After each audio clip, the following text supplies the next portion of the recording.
नमस्कार, आप सभी का मेरे चैनल में स्वागत है। आज हम लोग कक्षा 8 का गणित, जिसका पहला चैप्टर है परिमेय संख्याएं, रेशनल नंबर्स, उसके बारे में आज हम लोग पढ़ेंगे। तो इस चैप्टर को पढ़ने के बाद हम लोग क्या क्या सीख पाएंगे, पहले हम लोग वो जान लेते हैं कि जब हम लोग ये रेशनल नंबर जब चैप्टर को पढ़ लेंगे तो पढ़ने के बाद हम लोग को क्या क्या हम लोग जान पाएंगे। तो सबसे पहला चीज हम लोग देखेंगे कि इस चैप्टर में सबसे शुरुआत हम लोग करेंगे प्राकृत संख्याएं, जिसको हम लोग नेचुरल नंबर्स के नाम से भी जानते हैं। दूसरा है पूर्ण संख्याएं, जिसका इंग्लिश होता है होल नंबर्स। तीसरा है पूर्णांक या इंटीजर्स। परिमेय संख्याएं, ये रेशनल नंबर्स। ये तीन तो हम लोग पढ़ेंगे इसको जानने के लिए। परिमेय संख्याएं के बारे में डिटेल रूप से जानने के लिए हम लोग को पहले ये तीन जानना होगा, प्राकृत संख्याएं, पूर्ण संख्याएं और पूर्णांक। अब परिमेय संख्याएं क्या होता है इसके बारे में जानेंगे। इसके बाद हम लोग इसमें देखेंगे धनात्मक तथा ऋणात्मक परिमेय संख्याएं, समतुल्य परिमेय संख्याएं मतलब इक्विवेलेंट रेशनल नंबर, परिमेय संख्याओं की तुलना, हम लोग उसका तुलना कैसे करते हैं, कंपैरिजन कैसे करेंगे, कौन बड़ा कौन छोटा, ये सब हम लोग इसमें जानेंगे। परिमेय संख्याओं का मानक रूप, इसका स्टैंडर्ड रूप क्या होता है रेशनल नंबर का, वो भी हम लोग इस चैप्टर को पढ़ने के बाद हम लोग ये जान पाएंगे कि हम लोग परिमेय संख्याओं का स्टैंडर्ड फॉर्म या मानक रूप कैसे ज्ञात करते हैं। फिर है दो परिमेय संख्याओं के बीच परिमेय संख्या ज्ञात करना।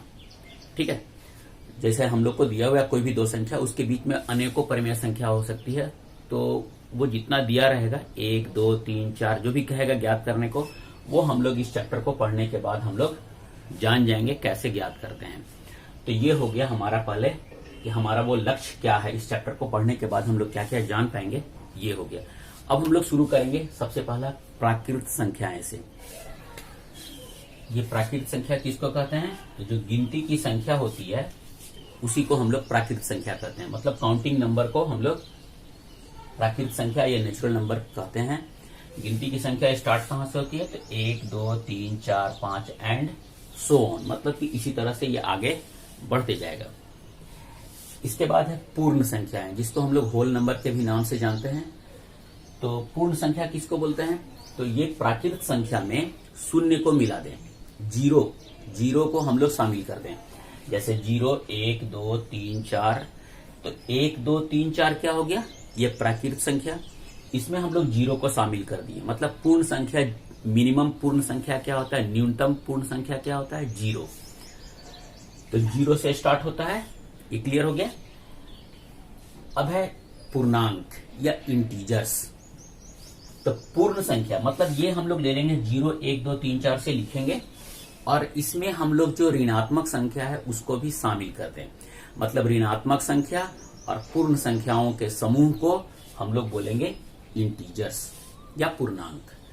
जैसे हम लोग यहां देखेंगे, ये 0 से स्टार्ट किया ना, तो ये मेरा हो गया इधर पूर्ण संख्या, ये है पूर्ण संख्या। और इधर वाला क्या हो गया? ये है मेरा निगेटिव नंबर। तो ऋणात्मक संख्या इधर हो गया पूर्ण संख्या, दोनों के समूह को हम लोग कह दिए पूर्णांक। मतलब यदि क्वेश्चन पूछा जाएगा कि 4 पूर्णांक है, तो बोलेंगे हाँ 4 पूर्णांक है। -1 पूर्णांक है तो हाँ, 0 पूर्णांक है तो हाँ।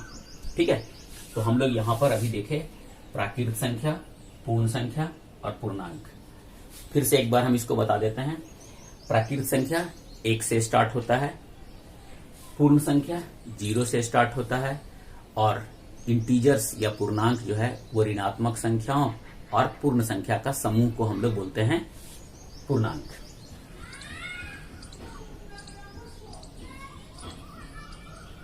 पूर्णांक में एक हो गया धनात्मक पूर्णांक,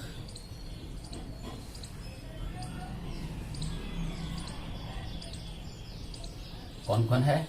1, 2, 3, 4 एंड सो ऑन। इसके बाद हम लोग देखें ऋणात्मक पूर्णांक।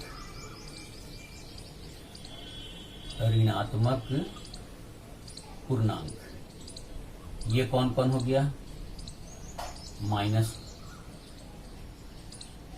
-3, -2, -1। ऐसे करके ये नंबर चलेगा। ये हो गया मेरा ऋणात्मक पूर्णांक। इसके बाद एक और नंबर है शून्य या जीरो। तो ये जीरो जो है न तो ये धनात्मक पूर्णांक है और न तो ऋणात्मक पूर्णांक है। तो हम लोग यहां पर देखें, क्या ऐसे भी हम लोग समझ लें, पूर्णांक किसको बोलेंगे हम लोग? धनात्मक पूर्णांक, ऋणात्मक पूर्णांक और जीरो से मिल करके बनेगा। ठीक है, तो हम लोग पूर्णांक को 3 भाग में बांटे, 1, 2 और 1, 3। धनात्मक पूर्णांक, ऋणात्मक पूर्णांक और शून्य। अब हम लोग देखते हैं रेशनल नंबर। तो रेशनल नंबर में क्या होता है,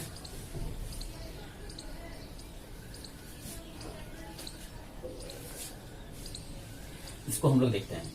ये कहता है कि कोई भी संख्या p/q के फॉर्म में होगा, मतलब p/q के फॉर्म में होगा, मतलब अंश और हर के फॉर्म में होगा, और p और q ये मेरा रेशनल नंबर है ना। p और q पूर्णांक होंगे, p और q पूर्णांक होंगे तथा q is not equal to 0। पूर्णांक होगा मतलब ऋणात्मक संख्या, धनात्मक संख्या या जीरो कुछ भी हो सकता है, लेकिन नीचे जो है हर वो मेरा जीरो नहीं होगा। q is not equal to 0। जैसे हम लोग लिखें 1/5, तो ये p हो गया, ये q हो गया। 1 और 5 दोनों के दोनों पूर्णांक है और नीचे वाला 0 के बराबर नहीं है। ठीक है, तो ये मेरा रेशनल नंबर है, परिमेय संख्या है।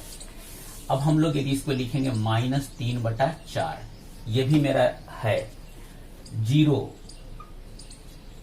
तो 0 जो कि है, यहां पे प्रश्न ये उठता है कि 0 परिमेय संख्या है या नहीं है। तो हम लोग उसको बोलेंगे कि 0 एक परिमेय संख्या है। लेकिन यदि हम लोग इसको लिख दें 1/0, ये परिमेय संख्या नहीं है, मतलब नीचे 0 नहीं होना चाहिए। तो फिर हम लोग बोलेंगे कि सर यहां पर तो ये p/q के फॉर्म में नहीं था, हो सकता है ना। लेकिन यहां हम लोग नीचे कोई भी नंबर लिख सकते हैं, 0/5, 0/6, कुछ भी लिख देंगे, इस सब का वैल्यू 0 ही होता है, इसलिए ये p/q के फॉर्म में है। और अब हमारे पास एक प्रश्न ये उठता है कि यदि 5 लिखते हैं, पूछते हैं कि 5 परिमेय संख्या है कि नहीं, तो ये है। क्यों? क्योंकि हम लोग इसको लिख सकते हैं 5/1। तो ये p/q के रूप में हो गया, जहां पर 5 और 1 दोनों के दोनों पूर्णांक हैं और 1 जो है वो 0 के बराबर नहीं है।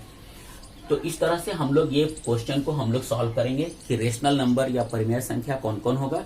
तो p/q के फॉर्म में होना चाहिए, मतलब अंश और हर के रूप में होना चाहिए, और अंश और हर दोनों का दोनों जो है वो पूर्णांक होंगे, लेकिन जो हर जो है q is not equal to 0 होना चाहिए, मतलब नीचे का हर जो है वो 0 नहीं होगा।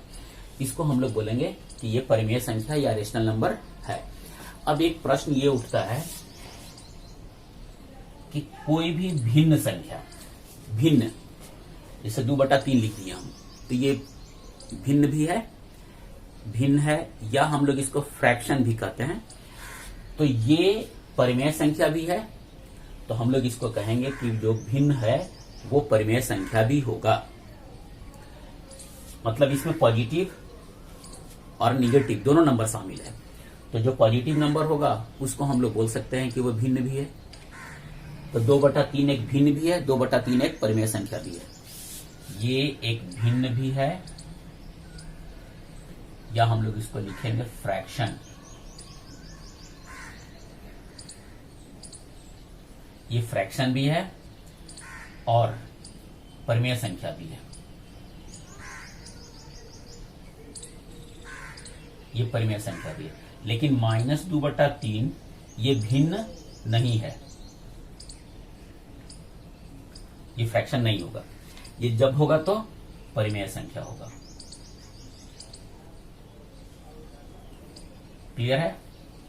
यहां हम लोग परिमेय संख्या को 2 भाग में बांटे, एक को बोल रहे हैं धनात्मक परिमेय संख्या और दूसरे को बोल रहे हैं ऋणात्मक परिमेय संख्या।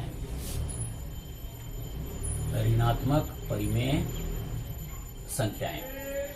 तो धनात्मक परिमेय संख्या में क्या है, जैसे हम यहाँ पे एग्जाम्पल में लिखे हैं 3/4 और -3/-4। यहां हम लोग देख रहे हैं ये कोई साइन नहीं दिया हुआ, इसका मतलब कि प्लस का साइन है। तो दोनों में अंश और हर दोनों में प्लस है, और यहाँ अंश और हर दोनों में माइनस है।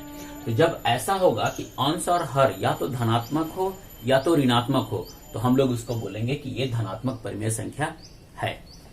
मतलब दोनों प्लस हो या दोनों माइनस हो, तो उसको हम लोग बोलेंगे कि ये धनात्मक परिमेय संख्या है।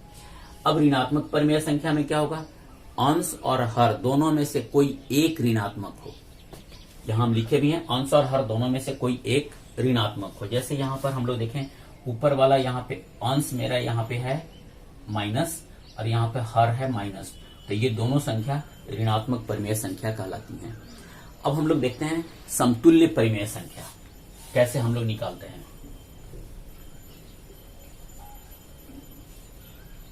समतुल्य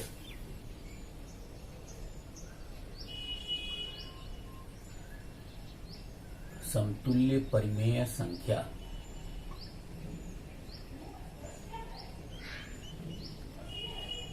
हम लोग इसमें देखेंगे क्या, इसको हम लोग इक्विवेलेंट रेशनल नंबर के नाम से भी जानेंगे। इसका इंग्लिश होगा इक्विवेलेंट रेशनल नंबर।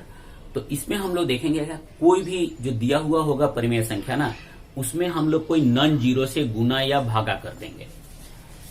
दी गई परिमेय संख्या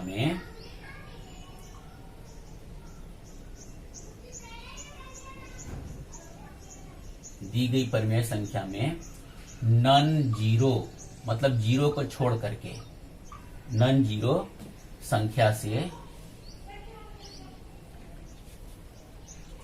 या तो गुना कर दें या तो भाग कर दें, गुना या भाग, ठीक है। तो वो परिमेय संख्या प्राप्त होगा। बस इतना ही लिखते हैं हम लोग। दी गई परिमेय संख्या में जैसे हम लोग एक एग्जांपल लेते हैं, मान लीजिए हमारे पास है 2/5, ये परिमेय संख्या दी हुई है। कहता है इसके समतुल्य परिमेय संख्या ज्ञात कीजिए। तो हम अभी लिखे हैं यहाँ पे नॉन जीरो नंबर, मतलब जीरो नहीं होगा। तो इसमें पहले हम लोग गुना कर देते हैं। तो इसमें मान लीजिए कि हम लोग इसको लिखेंगे 2/5 गुने अंश और हर दोनों में, परिमेय संख्या में नॉन जीरो संख्या से गुना या भाग कहां पर करेंगे, अंश और हर, अंश और हर दोनों में या तो गुना कर दें हम लोग या तो भाग कर दें।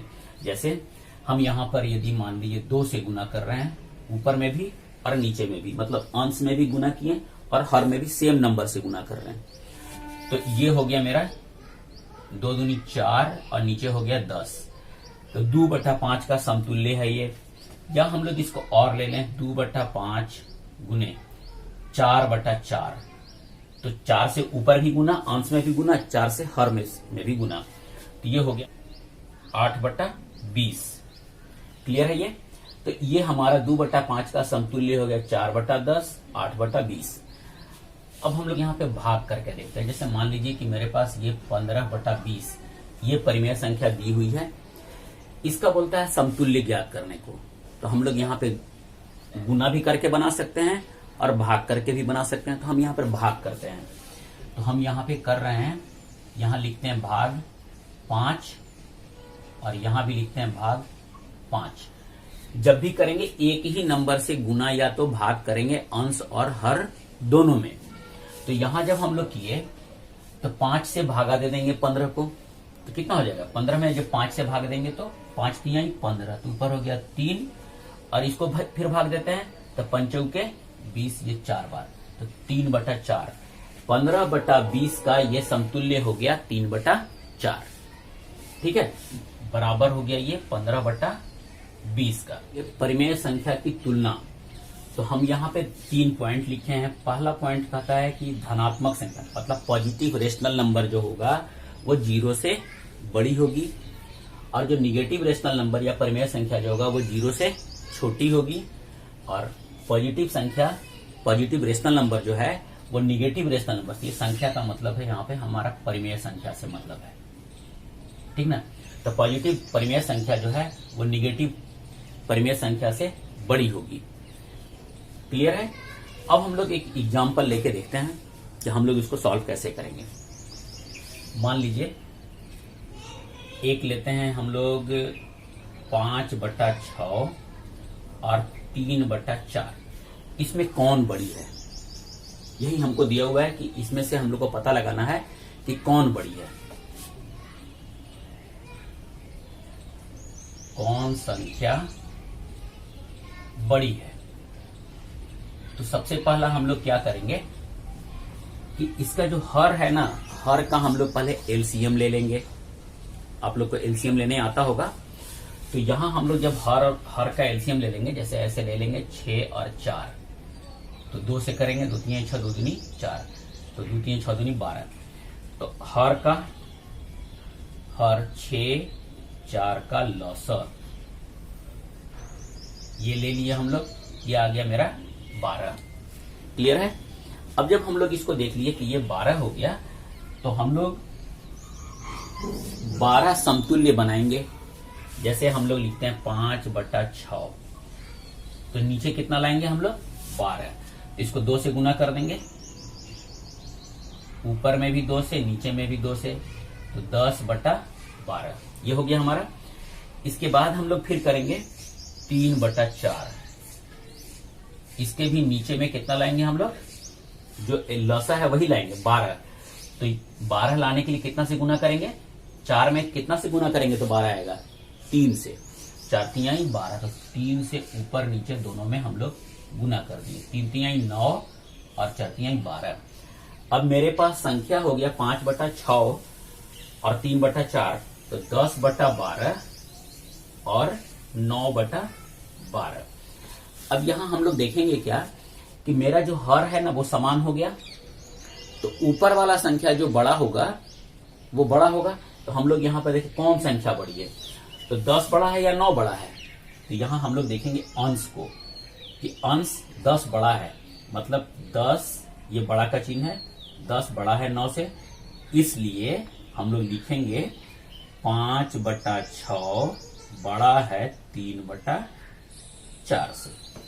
ऐसे करके हम लोग इसको बनाएंगे। ये मानक रूप या स्टैंडर्ड फॉर्म क्या होता है, इसमें हर धनात्मक पूर्णांक होना चाहिए, मतलब नीचे वाला जो है वो हमेशा धनात्मक होगा, और अंश और हर में एक के अतिरिक्त कोई सार्वगुणनखंड नहीं होगा, मतलब सिर्फ एक ही कॉमन फैक्टर होगा। तो एक के अतिरिक्त कोई सार्वगुणनखंड नहीं होना चाहिए। जैसे हम लोग यहाँ पर देख के समझ लेते हैं, ये कहता है 12/-24, यहाँ हम लोग 12/-24 है। तो सबसे पहले कहा कि हर को धनात्मक पूर्णांक होना चाहिए, तो ये माइनस है, तो हम लोग पहले इसको बनाते हैं। 12/-24 है, इसको हम लोग -1 से ऊपर नीचे गुना कर देंगे, तो ये हो जाएगा -12, और नीचे ये माइनस और ये माइनस मिलकर प्लस, तो ये हो गया। तो हम लोग इसको डायरेक्ट भी हम लोग लिख सकते हैं, ये नीचे वाला को ऊपर कर देंगे, हम लोग इतना नहीं भी करेंगे तब भी हम लोग का काम चलेगा। जैसे हम मान लीजिए कि हम इसको हटा देते हैं, तो हम डायरेक्ट लिखते हैं 12/-24 को -12/24, तो मेरा हर हो गया धनात्मक।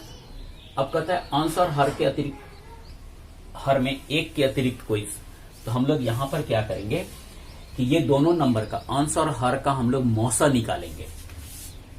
तो यहां पे 12 और 24 का मौसा मतलब HCF फाइंड कर लेंगे हम लोग, ठीक है। तो 12 और 24 का मौसा कैसे निकालते हैं, देखिए ये हो गया हमारा 24 और ये हो गया 12, 12 दूनी 24, ये कट गया नहीं, ये इसका हो गया मेरा मौसा। तो 12 और 24 का मौसा कितना हो गया, हम लोग इसको लिखते हैं यहीं पे 12।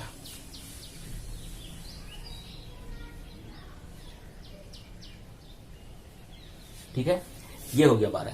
अब 12 से ही हम लोग इसको अब क्या करेंगे, -12/24 बराबर ये जो आया ना इसी से हम लोग भाग कर देंगे, तो -12 भागा 12/24 भागा 12, तो 12 से करेंगे तो ऊपर हो जाएगा -1, 12 एकम 12 और 12 दूनी 24। तो ये हो जाएगा हमारा मानक रूप। कहने का मतलब है वो सबसे छोटा से छोटा रूप। तो उसके लिए प्रक्रिया क्या है कि हर को हम लोग धनात्मक कर लेंगे और अंश और हर में एक के अतिरिक्त कोई सारा गुणनखंड न हो, इसके लिए हम लोग मौसा निकाल लेंगे। अंश और हर का मौसा निकालेंगे। जो मौसा आएगा उससे हम लोग अंश और हर को भाग दे देंगे। तो जैसे यहाँ पे मौसा मेरा 12 था तो अंश को 12 से भाग दे दिए और हर को भी 12 से भाग दे दिए, तो -1/2 आ गया। दो परिमेय संख्याओं के बीच में हम लोग परिमेय संख्या निकालने के लिए सीखते हैं। यहाँ पर जैसे हम एग्जाम्पल लिए 2/3 और 1/5 के बीच 3 परिमेय संख्या लिखना है। तो सबसे पहला काम क्या करेंगे हम लोग, यहाँ पे 3 और 5 का एलसीएम ले लेंगे। 3 और 5 का एलसीएम या लसा तो कितना हो गया, 3 और 5 का 15। सबसे पहले हम लोग इसका लसा निकाल लिए। अब क्या करेंगे, इसको हम लोग लिखते हैं 2/3 का लसा। तो मतलब हम लोग इसको समतुल्य भिन्न के रूप में बदल रहे हैं पहले। तो इसमें हम लोग 15 लाने के लिए कितना से मल्टीप्लाई करेंगे, ऊपर में भी 5 से नीचे में भी 5 से कर देंगे। तो 10 ये हो जाएगा हम लोग का 15। ठीक है, ये 1/5। तो हम लोग इसको लिखते हैं 1/5। इसको 15 लाना है ना, तो कितना से मल्टीप्लाई करेंगे, 3 से। तो 3/15 हो गया। अब हम लोग यहाँ पर देखेंगे 10/15 और 3/15 यही ना है। तो हम लोग इसको उल्टा लिख देते हैं। हम लोग यहाँ पे लिखते हैं इसको